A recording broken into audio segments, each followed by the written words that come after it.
ओम नमः शिवाय नमः. ओम नमो ओंकारेश्वर देवताय नमः. ओम नमः शिवाय नमः. ओम नमः शिवाय. मंडळी, आज आपल्याकडे एक प्रश्न आलेला आहे. तो प्रश्न मीना, पुढचे जास्त विस्तारित नाव सांगू शकत नाही मी. तर आपण मीनाताई बोलूया. तर ताईंचा प्रश्न असा आहे की मला मन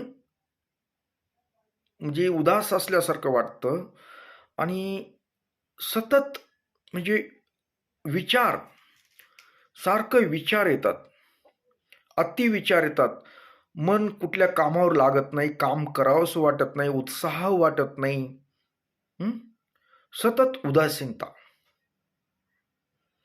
आणि पुन्हा म्हणजे अंगात ताकद नसल्यासारखं वाटतं. काही उचलायचं म्हणलं तर नको वाटतं. म्हणजे असं शरीराची हालचाल वाटत अशी करावी, चंचलपणा नाही माझ्या शरीरामध्ये.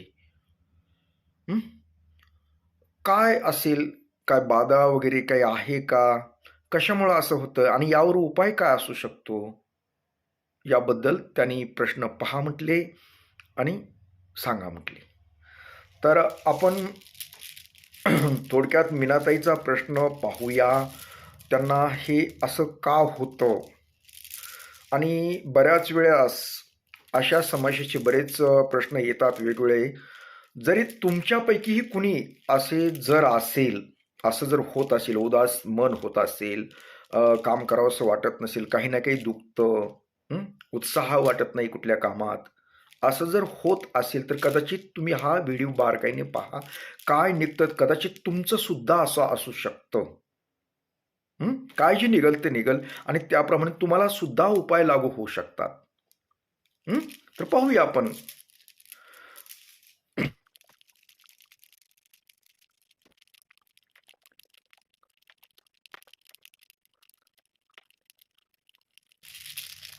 तर ह्या मीनाताई सारखं तुम्हाला जर होत असेल तर तुम्ही अवश्य हा पर्याय पहा कशामुळे होतं आणि त्यावर उपाय काय हे पण सांगतोय मी. तर ह्या ताईच्या संदर्भात बोलतो, कदाचित तुम्हाला सुद्धा लागू होईल, कारण बऱ्याच जणांचा हा प्रॉब्लेम असतो.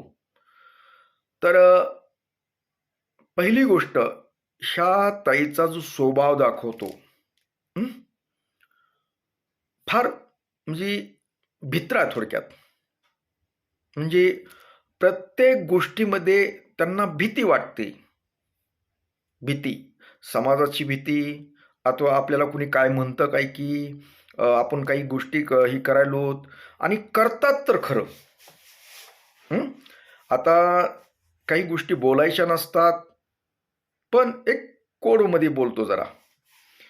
काही गोष्टी जे समाज मान्य करत नाही अशा गोष्टी सुद्धा यांच्याकडून होतात आणि तोच मोठा यांचा प्रॉब्लेम आहे. त्यांना माहित आहे आपण ही गोष्ट, आपली जर ही गोष्ट लोकांना माहीत झाली तर लोक काय म्हणतील, म्हणून ते लपवण्याचा प्रयत्न करतात. जितकं लपवता येईल तेवढं लपवण्याचा प्रयत्न करतात आणि नेमकं हेच होतं. कारण ज्यावेळेस आपण कुठलीही गोष्ट समाजाला इथं चोरून, काही गोष्टी चोरून करतो, लपवून करतो, कुणी पाहतं का कसं काय याचा जरा दक्षता घेऊन बघतो, त्यावेळेस काय होतं, आपली मानसिकता, मनामधले जे विचार असतात, एक भीती असते समाजाची असेल, कुणीतरी बघतं का, आणि कुणी सहज जरी बघितलं आपल्याला, आपण ही तशी गोष्ट केली, ते त्याच्या सहजरित्या जरी बघितलं असेल कुणी माणसानं, त्याच्यात सहजरित्या कुणी बघितलं तरी काय भास होतो की ह्याला आपलं काहीतरी माहीत झालं काय की. मग मनामध्ये तो विचार चालू होतो आणि तसं विचारानं तसं केल्यानंतर काय होतं, जेवढं आपण झाकून झाकून गोष्टी करतो न, लपून लपून, तेवढा समाज उघडा करण्याचा प्रयत्न करतो. कधी लक्षात घ्यायचं, आपण समजा काही गोष्ट करतच नाही तर बेण्याचा संबंध काय, लोक बोंबलं तर काय बोंबलायचे ते. जी आपण गोष्ट करत नाही ते समाज बोंबलू द्या, जिथं सत्यता आहे तिथं त्यांना का, आपण जी खरे ते खरेच उघडं पडणार ना. आपण एखादी गोष्ट अपराध काही करत नाही, अगर समाजाला मान्य नसणारी गोष्ट करत नाहीत, तर भेण्याचं कारणच काय आपल्याला? कर नाही तर डर कशाला? आपण ती गोष्ट करतच नाहीत, तर भेण्याचं कारणच येत नाही ना. याचा अर्थ तुम्ही काहीतरी करतात, जेणेकरून समाजाला ते मान्य नाही, अशी गोष्ट करू शकतात तुम्ही. आणि ती तुम्ही भीती मनामध्ये धरतात. मग ठीक आहे, तुम्हाला करायचंय ना, काय करायचं तुम्ही भिवू नका. म्हणतात ना, चोर तो चोरून शिरजोर, असं राहावं लागतं समाजामध्ये. तुम्ही जितकी अपराधच सारखी अगर काहीतरी समाजाला मान्य नसणारी गोष्ट काही करतात आणि तेवढं तुम्ही लपवण्याचा प्रयत्न करा, जास्त उघडं पडतं ते. केलं तर काहीच बिनधास्तपणे चालत राहा. समजा आपण समजा मी सांगतो तुम्हाला, बरेच जण ड्रायव्हर लोक काय करतात माहिती आहे का, गाडीचं काही कार्ड ते कागदपत्राचं आहे, ते आरटीओ वगैरे आलं असतं ना, तर ते त्यांना माहिती आपल्याकडे कमी, तर ते बिनधास्त गाडी सांगतात न बघता घालतात. मग त्यांनी काय वाटतं, ह्याचं क्लिअर आहे काय की. आणि जो खरंच काहीतरी करतो ना, तो दबकत दबकत दबकत दबकत दबकत जातो. पकडतं काय की का काय, ज्याच्याकडे काही सगळं जिथल्यात असलं ते सनकीत गाडी जातो, त्याचा पुढे उभा करतो नेऊन, त्या आरटी पुढे गाडी उभा करतो. मला अनुभव आलेत म्हणून झालं. आपल्याकडे कागदपत्र असले ना, डायरेक्ट त्याच्यापाशी नेऊन उभा करतो, कारण बघ काय ते. तसा प्रकार आहे. आपण काहीतरी अपराध केलेला असतो, त्यावेळेस आपल्याला भीती होते आणि ती भिण्याचं तेवढ्याच ह्याच्यातून समाज सुद्धा ओळखतो. जसं आरटीओ तुम्ही घाबरतात, अगर भीतून चोरून चोरून नजर चोरून चालतात, त्यावेळेस जसा आरटीओ बघतो आणि याचे काहीतरी प्रॉब्लेम आहे, काहीतरी कमी आहे याच्यामध्ये, तसं समाज सुद्धा तुमच्यात काहीतरी चूक झाली, तुमच्याकडून कुठला तरी अपराध अगर काहीतरी आहे, तुमचं काहीतरी लपडं विपडं आहे, काहीतरी त्यांच्या मनात मुद्दामहून जास्त शोध घेतात त्याचा आणि तुमच्याबद्दल ते चर्चा केल्या जाते. ही जी लोक असतात ना, चर्चा केली जाते, तुमचा उल्लेख केला जातो, ही बाई अशी, बिदाई तशी.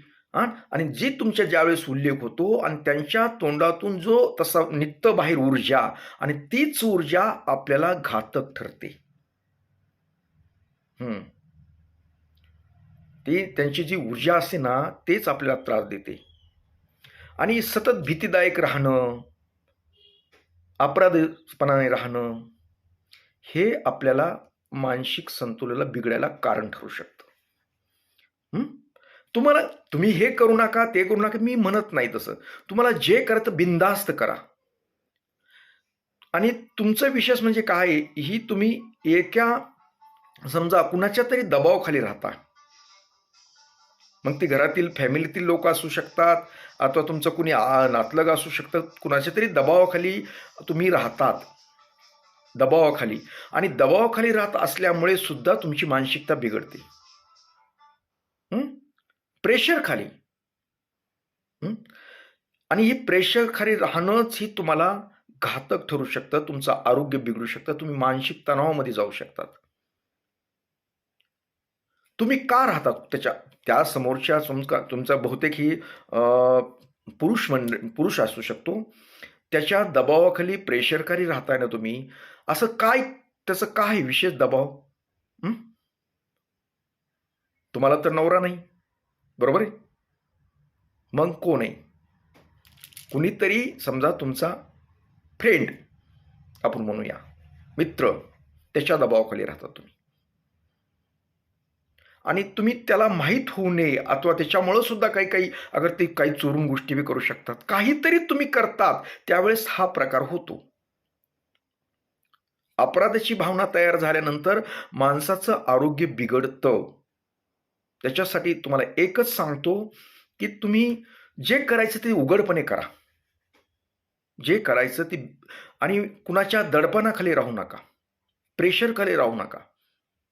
तुम्ही चांगलं काम करत असाल, काय भ्यायची गरज आहे तुम्हाला?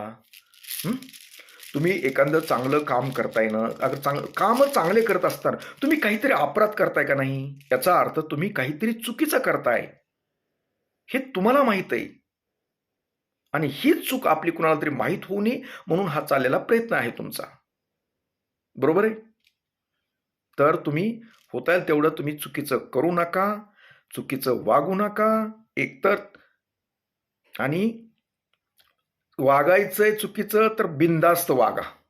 कुणाच्या दडपणाखाली प्रेशरखाली राहू नका. तुम्हाला काही होत नाही. कुणी काही केलेलं नसतं, काही नसतं. हे आपलंच मन आपल्याला खातं. चोराच्या मनात चांदणं ही यालाच म्हणतात. ज्यावेळेस आपण अपराध करतो ना, त्यावेळेस अशा भानगडी होतात. त्याच्यामुळं अपराध करू नका. काही तुम्हाला होत नाही, काय नाही. आणि केला अपराध तरी भिवू नका.